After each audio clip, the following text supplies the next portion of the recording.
అందరికీ నమస్కారం. శ్రీమాత్రే నమః, శ్రీ గురుభ్యో నమః.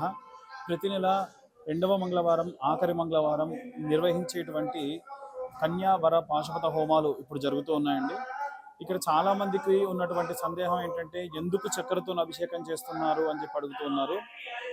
చక్కెరతోనే అభిషేకం చేయడం వల్ల జీవితంలో మాధుర్యం రావడం, మనం ఇప్పటి వరకు ఉన్నటువంటి స్టేజ్ నుంచి మరొక స్టేజ్కి అప్గ్రేడ్ అవ్వడం అనేటువంటిది దీంట్లో ఉన్నటువంటి సారాంశం.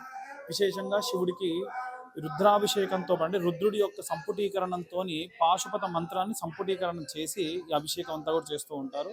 ఈ అభిషేకంలో విశేషంగా మొదలు గణపతి పూజ, తర్వాతకి శివుడికి రుద్రంతో సంపుటీకం చేసినటువంటి దాంతో చక్కెరతో అలా అభిషేకం చేయడం జరుగుతుంది.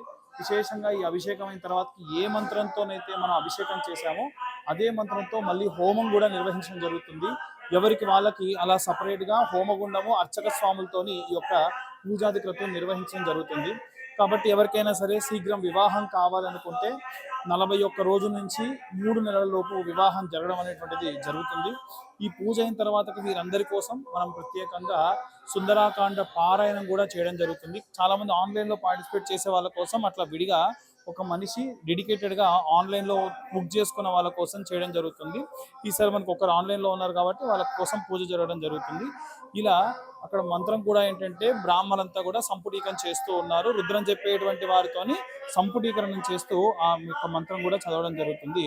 ఇలా విశేషంగా ఈ యొక్క హోమ క్రతువు అంతా కూడా మీరు వచ్చి స్వయంగా పార్టిసిపేట్ చేసి ఆ స్వామి యొక్క సంపూర్ణ కృపకు పాత్రలు కాగలరు.